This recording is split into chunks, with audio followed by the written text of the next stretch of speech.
Section 4, with the Civil Liberties overview, with Section 4, fundamental rights and privacy rights. The rights of the accused. Now, if you look at the Bill of Rights, the rights of the accused, we're looking at the 4th, 5th, 6th, 7th, and 8th Amendments in criminal justice cases. Okay?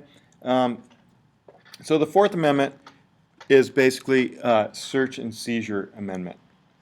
And that has to do with your rights that you are not unreasonably searched and any of your possession is not unreasonably seized by the authorities. Okay, so search, mostly it says that the search warrant you have to have a search warrant to take place, although the Supreme Court in various rulings has said that they have upheld a very wide range of warrantless searches, much like roadside checkpoints, DUI checkpoints, and the search of cars and routine checks and stuff.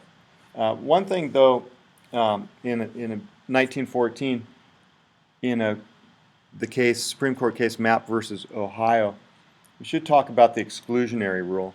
In Mapp versus Ohio, the court ruled that evidence had been seized legally, and it had reversed Mapp's conviction. She had been convicted of having obscene, or what was it? They found a cache of obscene materials, but the police broke into her house. They didn't have a warrant. She was convicted of possessing them, but she appealed to the federal courts. It went to the Supreme Court in Mapp v. Ohio. They overruled the conviction because the evidence had been seized illegally. So they may not bring about illegally seized evidence because of Mapp versus Ohio. In the 5th Amendment, we're talking mostly about self-incrimination. And the big Supreme Court case here was a 1966 case called Miranda versus Arizona. And basically it's about self-incrimination. And Miranda had said that he was coerced into a confession against a crime, and the court in that case reversed his conviction and established guidelines for police questioning. So suspects have the constitutional right to remain silent. So when you hear that on like police shows, those are actually the Miranda rights.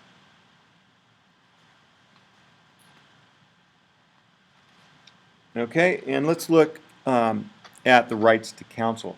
Rights to counsel is actually the 6th Amendment. 6th Amendment talks about that anyone, even if they can't afford a lawyer, attorney, they have the right to an attorney.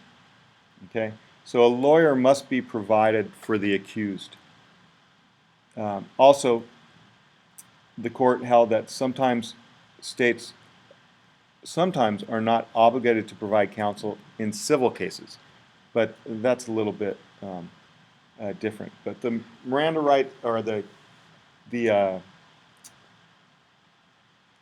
Gideon versus Wainwright, he had been convicted of a crime and did not receive counsel.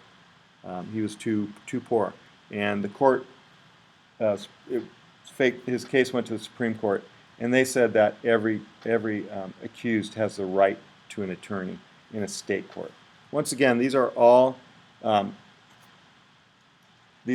amendments, Bill of Rights amendments, that were not incorporated yet, and they were incorporated by these Supreme Court cases that I've talked about, incorporated to the states.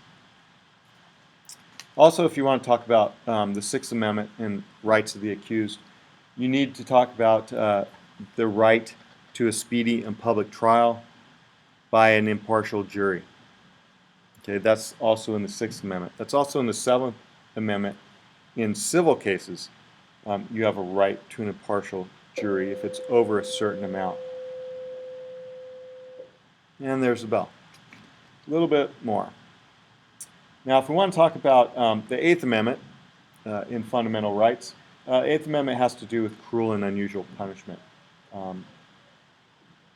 That is a couple of Supreme Court cases, Furman versus Georgia, when it overturned Georgia's death penalty, and then also Gregg versus Georgia. That capital expression is basically an expression of society's outrage at offensive conduct. So to look at rights of the accused, you need to look at the Eighth Amendment, also cruel and unusual punishment. Now let's go over to privacy rights in the Constitution. Really, there's nowhere that says that Americans have the right to privacy in the Constitution. Basically, the Supreme Court has held in certain cases, okay, in Griswold versus Connecticut, basically that the Constitution has implied a right to privacy for people. That was in Griswold versus Connecticut. Okay, but probably the most important application came in the Supreme Court case Roe versus Wade. Definitely the most controversial, for sure. And in Roe v. Wade, they found that a woman has a right to privacy under the Due Process Clause of the 14th Amendment. It extends to that woman's decision to have an abortion. But that right had to be balanced against states' two legitimate interests for regulating abortions, protecting prenatal life and protecting the woman's health. So Roe v. Wade basically forbade any state control of abortions during the first trimester. But there are stipulations. So first trimester, no state can control or say no to a woman who wants an abortion. The second trimester, it permitted the states to regulate abortion procedures. Hi.